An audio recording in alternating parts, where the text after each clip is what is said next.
All right, guys, welcome back to the channel. My name is Highruler, and today we got some Warner Brothers Discovery news to talk about. And it's about everyone's favorite topic. No, it's not Sweet Baby.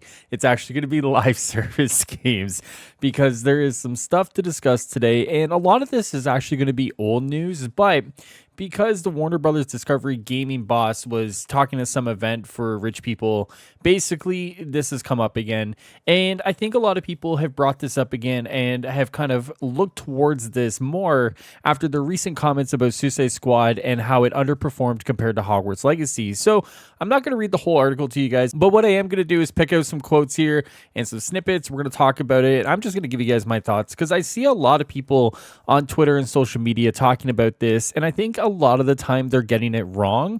I think people are kind of over dramatizing what this is saying. They're basically saying that there's going to be no more Hogwarts Legacies, that they're not focusing on that, but that isn't actually true. But before I go any farther, let's actually go through the article and pick out the points here that matter the most. All right, so during a recent Morgan Stanley speaking event, Warner Brothers Discovery gaming boss discussed some of the company's strategy for gaming going forward and includes more live service, mobile, and free-to-play games. He said, "We're doubling down on games as an area where we think there's a lot of growth opportunity that we can tap into with the IP that we have and some of the capabilities we have on the studio where we're uniquely positioned as both a publisher and a developer of games." Now, that's actually true. A lot of conversation lately has been about licensed games, right? So, for example, EA has just announced that they're out of the licensed game business after their next 3 games, right? And we know that Disney charges quite a bit for using their license in video games, right? So, it's interesting to see the two strategies at work here. One, which is just going to license their properties out to game developers and publishers and let them deal with all the risk, versus the other one, which is we're going to assume a lot more risk, but we have more control over what we do. And I think there's two differing ideas there and two differing kind of factors to take into consideration. And it's really interesting to see these two giants kind of, go about it different ways. Not to say one is more right or one is more wrong, for example, but obviously they both have their own successes, they both have their own failures.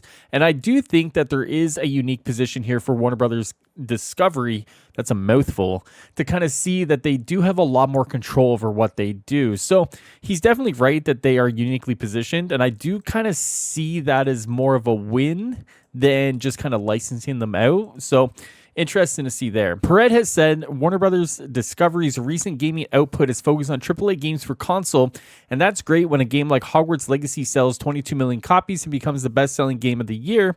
But this kind of success is never guaranteed in what Perret said was a volatile market. He pointed out that one of Warner Brothers Discovery's latest big games, Suicide Squad Kill the Justice League, was a disappointment for the company. Now, it's really interesting. I'd have to see the full quote for this because every time that they talk about Suicide Squad being a disappointment, it was actually in comparison to Hogwarts Legacy. So I'd have to see if the whole quote now just says it's a disappointment rather than being compared to Hogwarts Legacy, because not to say Suicide Squad did great or did well or whatever, we just don't know the full scope of what it did. But no game was going to do Hogwarts Legacy, right? So everything was going to be a disappointment if you're going to stack it up against that game, right? That game was a juggernaut. That game did so well for them. And honestly, it's kind of interesting that it's taken this long for them to talk about a major update, right? For any of you guys who don't know, they have teased that a major update is coming to the game this year. Many have speculated that some sort of DLC, right? Maybe an expansion.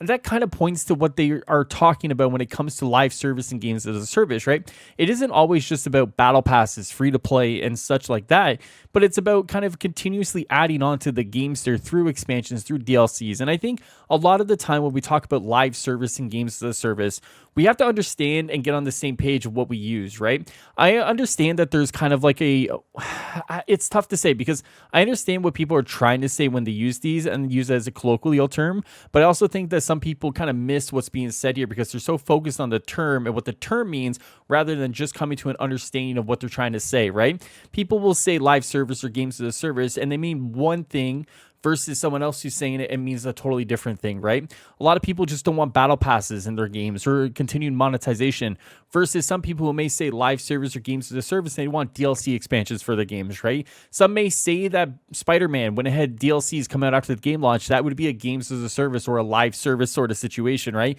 Where they had continued expansions and continued story content that you paid for and continuously invested in the game and the publisher and developer, Marvel, and the rest of it, right? So it's really hard to kind of get on the same page a lot of the time and try to figure out what people mean because people use these terms very interchangeably tangibly, right?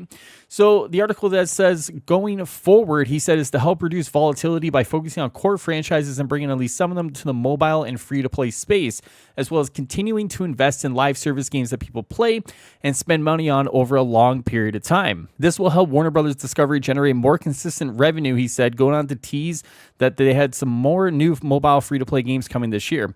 Also worth noting is that just because Warner Brothers Discovery may push into new places, that doesn't necessarily mean it will stop making big single player AAA games. Now, this is the point I really want to hammer down here, because what I've seen on Twitter is that people are just saying, oh, like they're not going to do any more Hogwarts Legacy. It doesn't mean that. It means that they want a more diverse portfolio in their gaming space, and there's nothing wrong with that. Some of this isn't going to work the way they want it to, and that's what taking a risk is all about, right? You gather in your research, you kind of plan ahead, you make the game, and maybe it doesn't do so well, and that can happen with anything, right? It doesn't have to be a single player game, doesn't have to be a live service game, it could be a mobile game for all we know, and that's just kind of what happens here.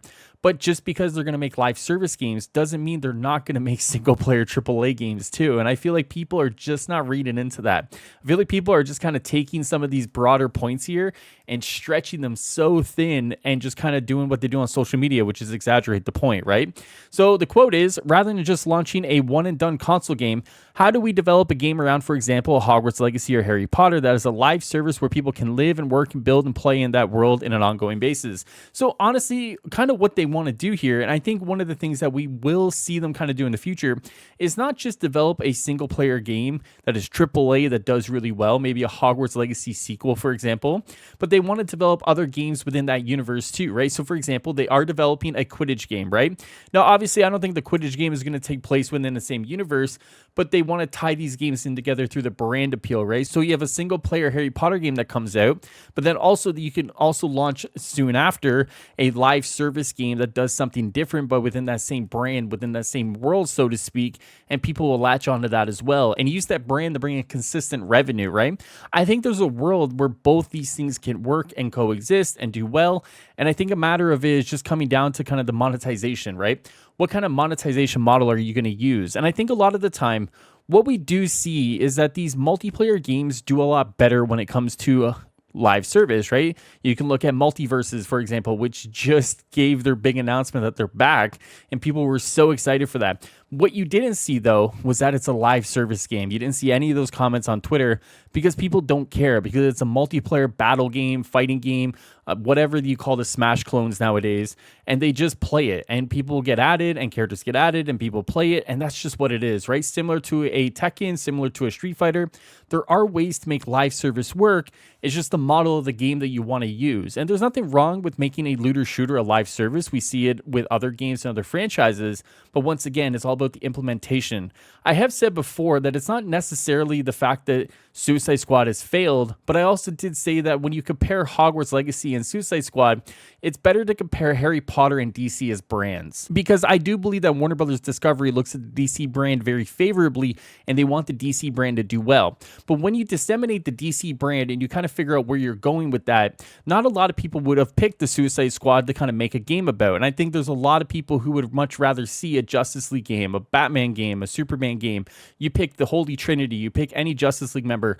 I think there's an appetite there, but I think you look at people and you say, hey, do you want a Suicide Squad game? People are going to be like, not really, right? So I think the strategy moving forward is that, yeah, of course, make your big single player AAA games, but also make your live service games, but make sure that when you make them, they're about things that people actually want, right? Don't just kind of throw an idea at the wall and make it just because it's there.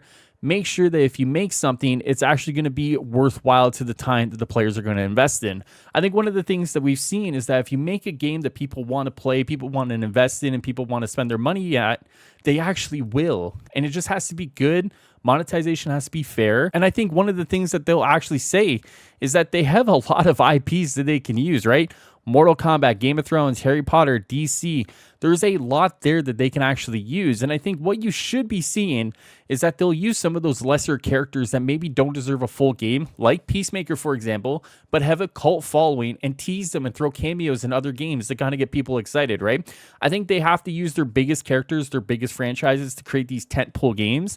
And then you could use smaller characters, smaller brands to kind of fill in the gaps where you can, but make sure that if you're going to build a tentpole game that's going to be millions and millions and millions of dollars, you want to make sure sure you take as little risk as possible. And Suicide Squad, for everything that it does, and it is good, the characters are good, the movement's good, the action's good, it still is a risk because you're investing in a brand that is a subset of the DC brand that not many people have fond familiarization with, right? You have a couple of movies, you have a couple of comics, but a lot of the time you want to build these things out using the characters and brands that people trust and know. So it's interesting to see. I think a lot of people are kind of upset with this. I don't think there's a reason to be upset with this. I think this is one, old news. And two, it doesn't mean that you're getting less AAA single player games because we don't know how many they're making. It just means for them to have a healthy portfolio, they need to invest in other areas to make sure they're able to kind of pull in a consistent revenue. As great as it is for these companies to pull in millions of dollars at one time, like we see with a Spider-Man or Harry Potter, I think one of the things that they're looking for is a consistent revenue stream over the course of a calendar year or a fiscal year. And I think for players and fans, we do kind of want these more forever games, right? I look at towards the Spider-Man fans who want these updates to Spider-Man 2, who want these new things to be added, right? People want a Carnage DLC, for example, or they want a Venom DLC. They want the story to continue. It's just a matter of making sure that they're able to kind of get the story that they want at the price point they want, and people are able to get paid for it. It's not about live service being bad. It's always just about the implementation of a live service that makes the most sense for the game you're making. So for me, I don't view live service as the enemy. I don't view these investment models as the enemy. I just view them as means to the end to make sure that we get good games out of it. Whether you enjoy those games or not is going to be up to the person and up to the individual, but I don't think any of this news is bad. I'd like to see them kind of do more with, obviously, the properties that they have. Like, give me a single-player Game of Thrones, but give me a multiplayer, four-player co-op Game of Thrones using a combat system of Mordhau, for example, right? Or Chivalry 2. There is a lot there that they can do. It's just a matter of getting the right investment with the right creative brains and going for it. So that's really all I got for you guys today, man. There's a lot here to talk about. I don't think the fear-mongering is kind of worth it, but, I mean, fear-mongering gets clicks. And when you get clicks, you get money, and the world goes around. So that's all I got for you guys today. If you want more coverage, make sure you subscribe to the channel, like the video, leave a nice little comment, and I'll see you guys next time. Peace.